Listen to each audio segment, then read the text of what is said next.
So Tony, why don't you come over here while everybody's getting their seats? Hey, please a big round of applause.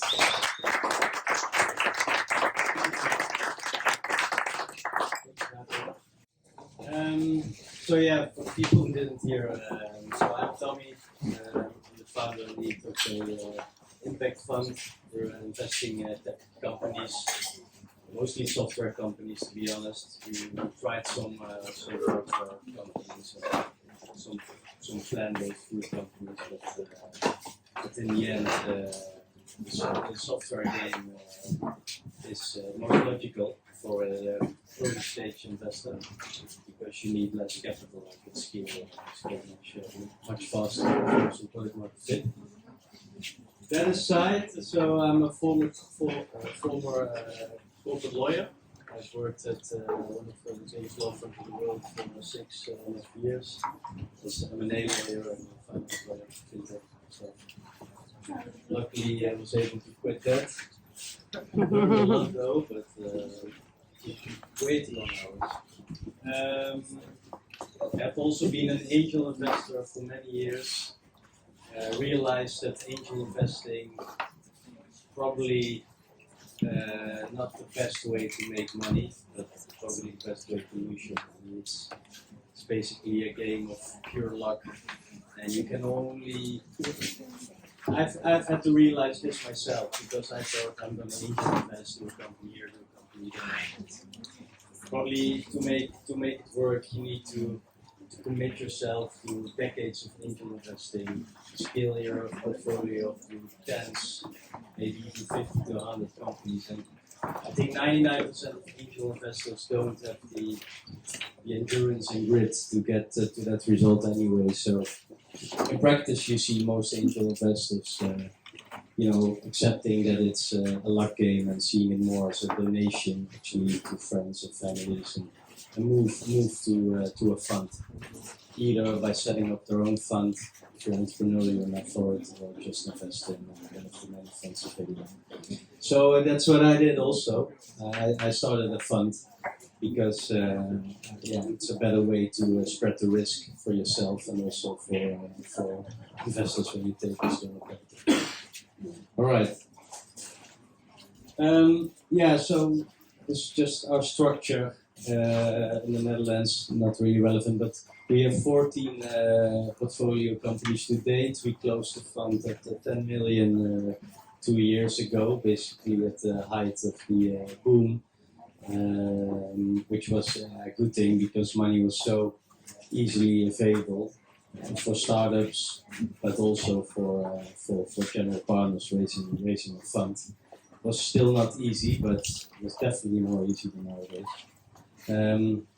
So some companies we're investing in, I will tell you more about the focus areas in a bit. But so we invested in Bringly, a sustainable delivery platform. So they work in cities to get all these packages with bike couriers and EV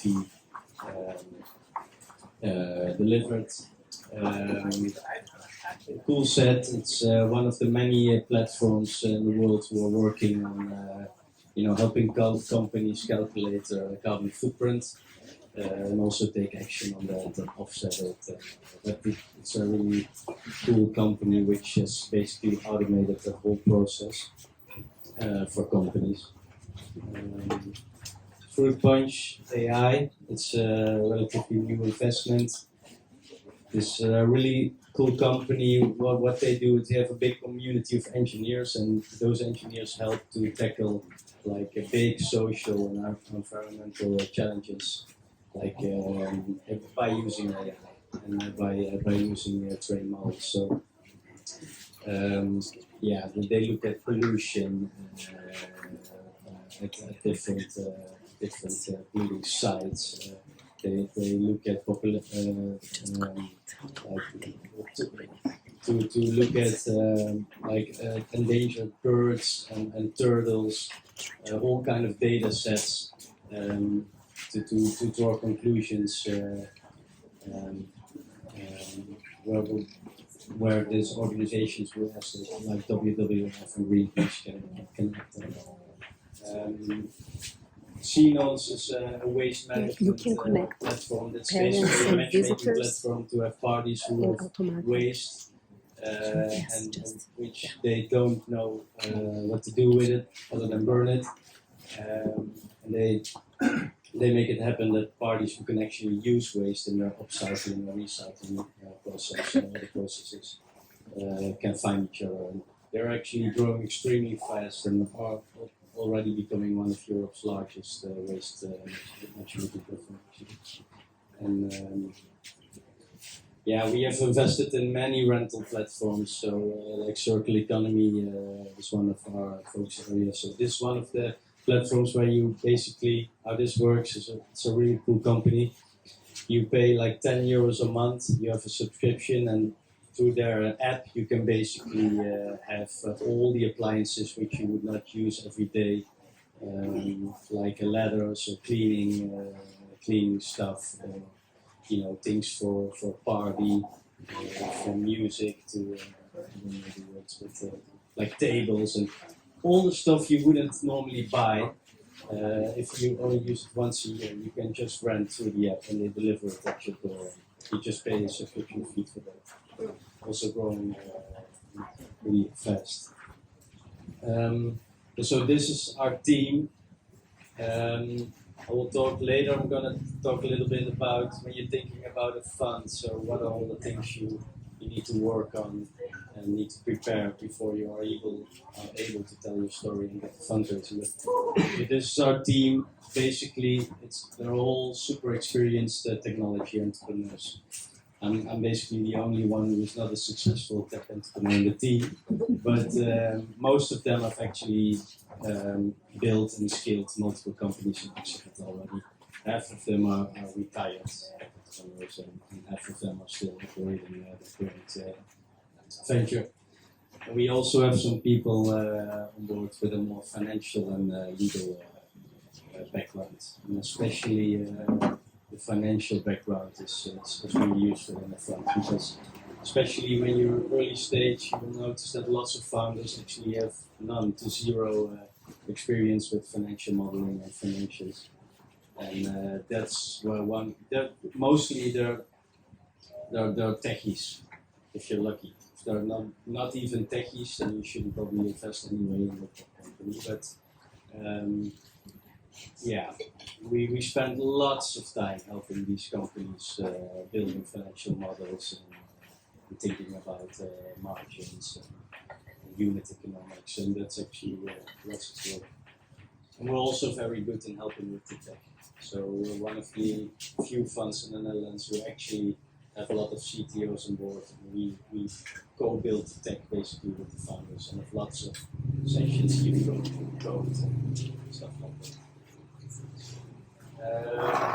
This is one slide where it says sustainable e-commerce. That we don't focus on that, but it's just a thought and an old thought. But that's sustainable mobility. So we've done some investments there. Circular economy, clean tech, climate tech. It's quite of a broad term nowadays. Yeah, food and agri-tech. That is basically what we're looking at.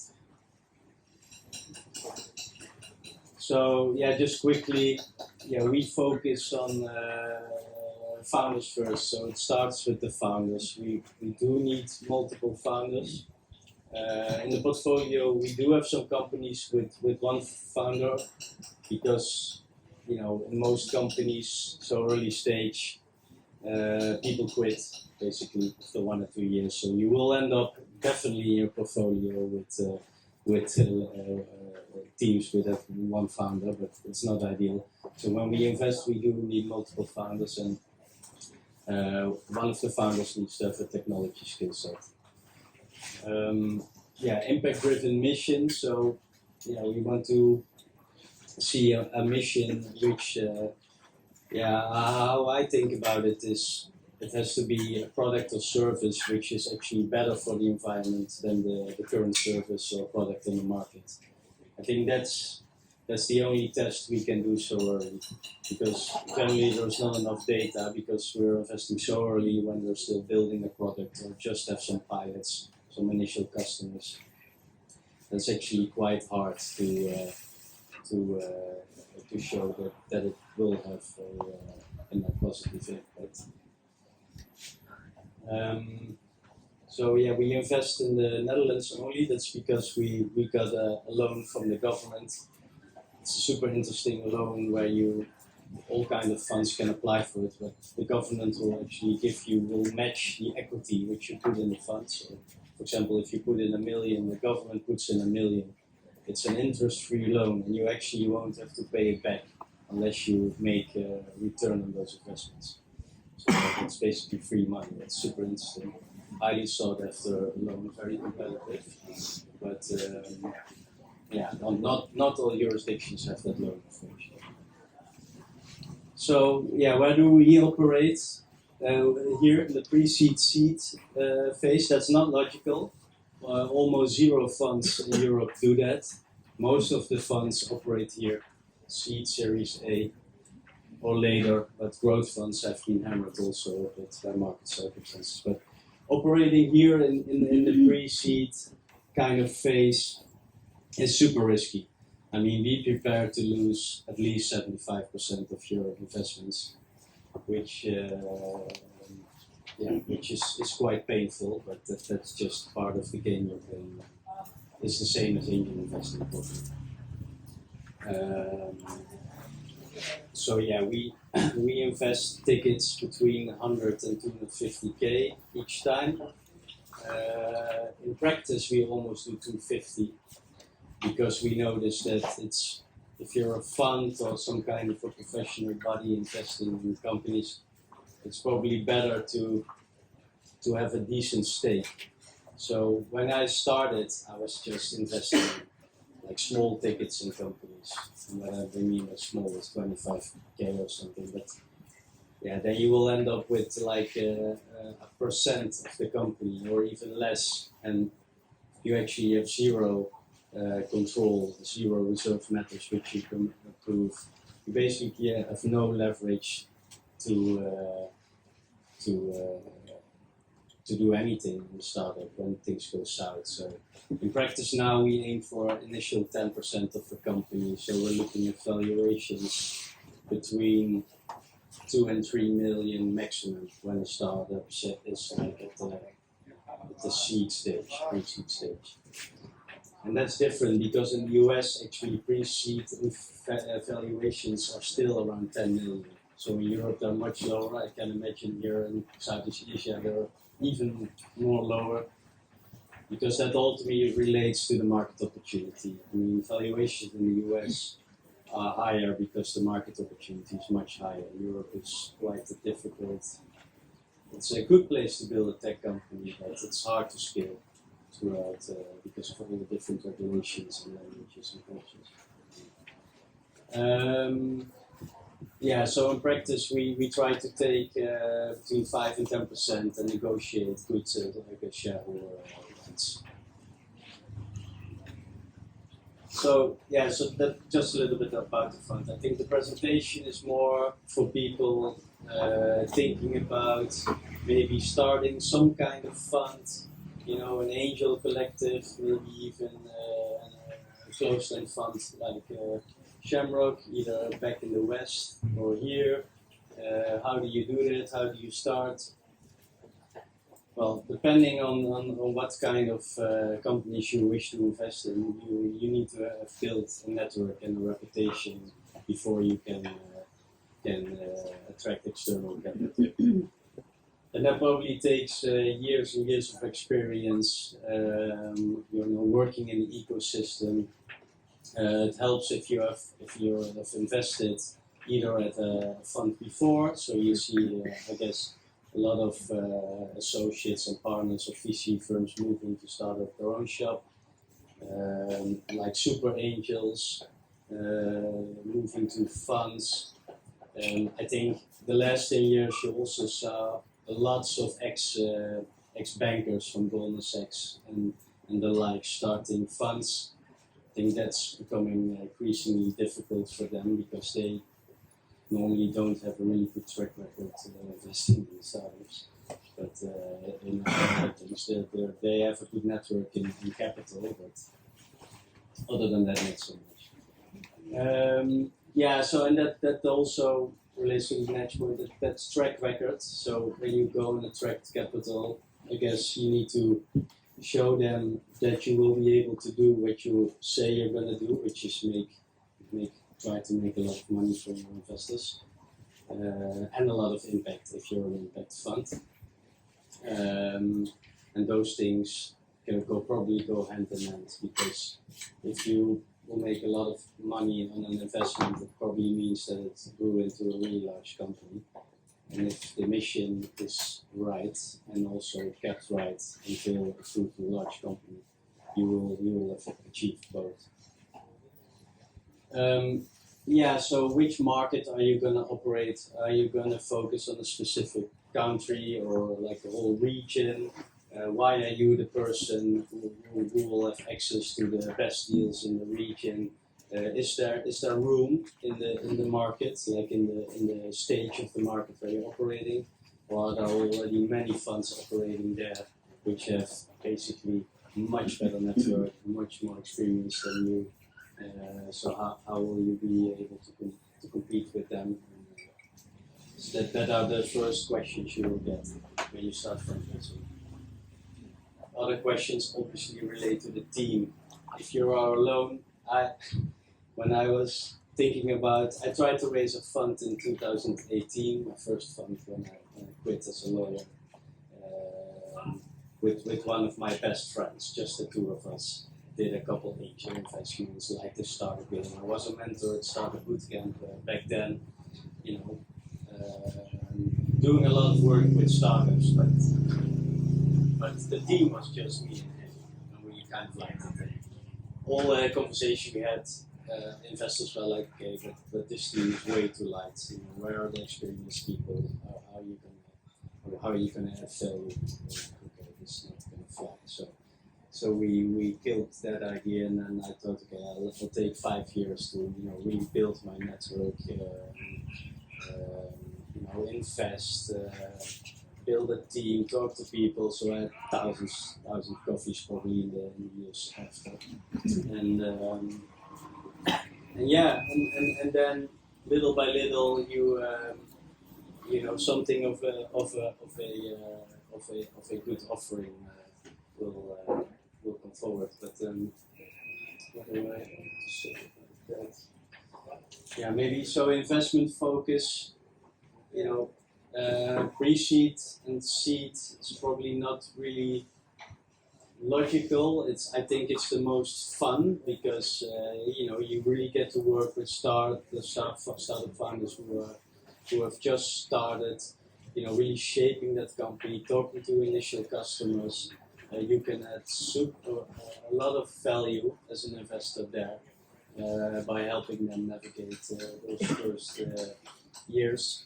But as I said, it's super high risk. So, most funds tend to only invest after or about the moment a startup has so-called product market fit, which means lots of customers are willing to pay for the certain service or product which startup is selling.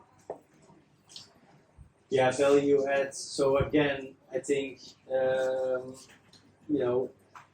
so many funds have been started the last few years, especially in the US, Israel, Europe, that you really need to stand out. And having cash like 10 million, 100 million is probably not enough to win over deals. So you really need to show that you can add value to the startups, and that also helps if you build a track record where you can show how you actually help startups get the next round of funding, get certain customers, get certain key hires like head of sales, head of operations, whatever. But key proof points. So that's all preparation. Oh yeah, now I remember. So I wanted to do that for 5 years, but then in 2021 I saw that in the market there was cash everywhere. So I cut that short to 3 years, and I thought time is now to raise the fund. So I went out and raised it, and I succeeded this time. with the team. But but it takes probably years of preparation to get it off the ground. At the same time, that is, one of my lessons when you have thought about this and think you have something of a team and positioning in the market, just go for it. Just go out. Don't wait too long. I think my first fundraise deck, I worked on that a lot of long hours at night, but at a certain point you just need to start, because otherwise nothing will happen. Try to run a tight fundraise process, same as a startup. It's like with investing. All investors need to feel a little bit of fear of missing out. You need to create momentum. There's as soon as investors notice that there's not a lot of interest in new funds, then effectively your whole fundraise process is dead already. So it's the same as a startup. You need to have a clear process, make other parties feel that there's a lot of interest, have clear deadlines. I think that is one of the things most startup founders actually screw up, like the fundraise process is not tightly run, and that impacts your valuation you will be getting if you're getting fundraise at all. I think now you're seeing that many startups are actually not able to raise anything other than maybe a bridge round or a lifeline from current investors. So storytelling. I'm happy to share my fundraise deck from a couple of years ago, but I think I have some. Is this one? This was some slides I had in the deck, but also our positioning in the market compared to other funds, and what are our exit strategies, how are we going to add value, all these things, how is the fund going to look like, what are the economics. It helps if you have a good deck where people can have a look at, and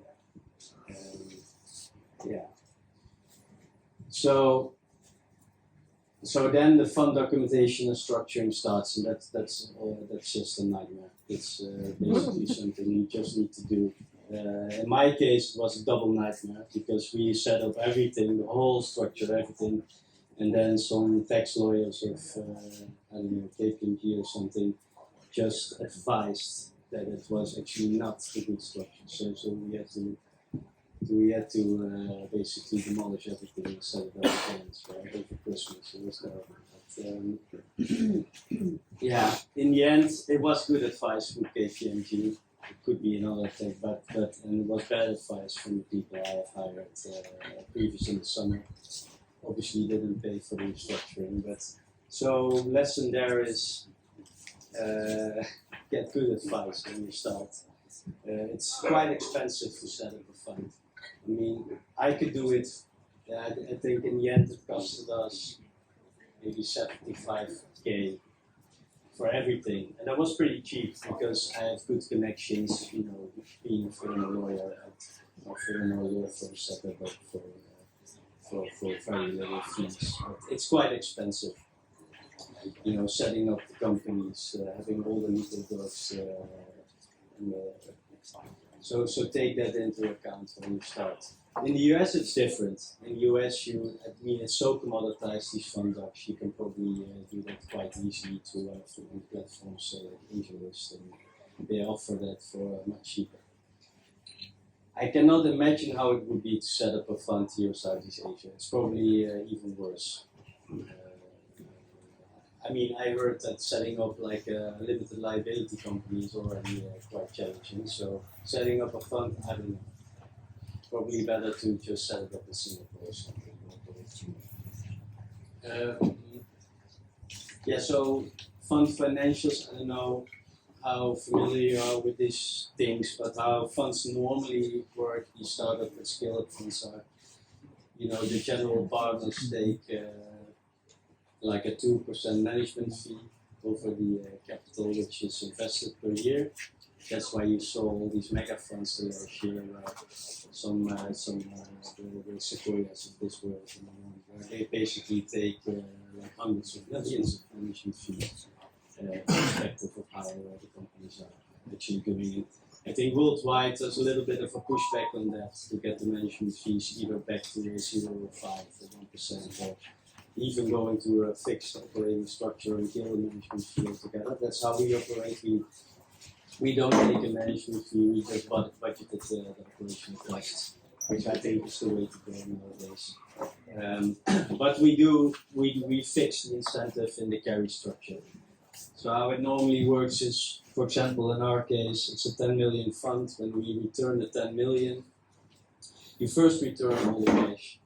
Then there's, for most of the cases, there's an interest payment which accrued annually, mostly 6 or 8%. You also have to return that. If all that money has been returned, you split basically all the money that comes in, normally 80-20, so 80 for the investors and 20% for the managers.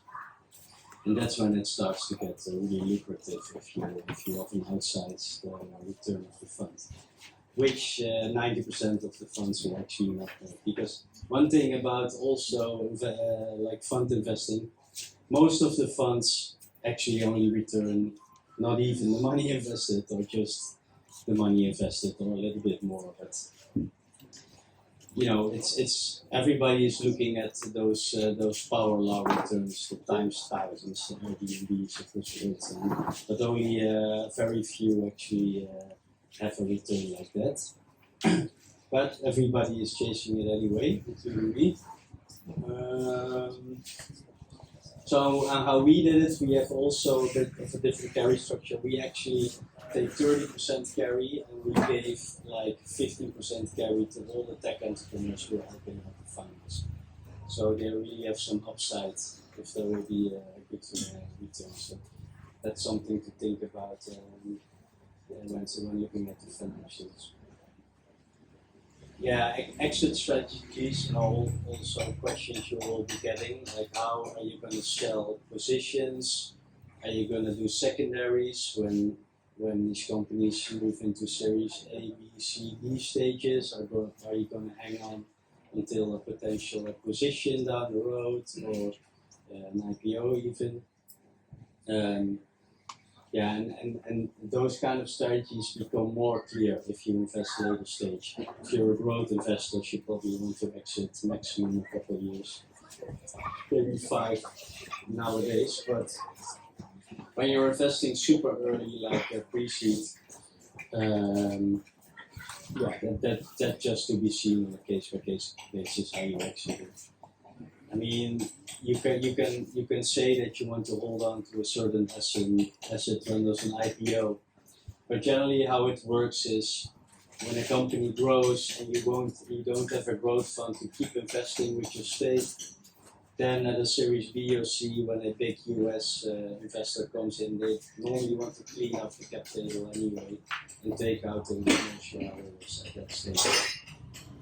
So in many cases, you will be forced to exit the company, which is one of the biggest challenges of early-stage funds.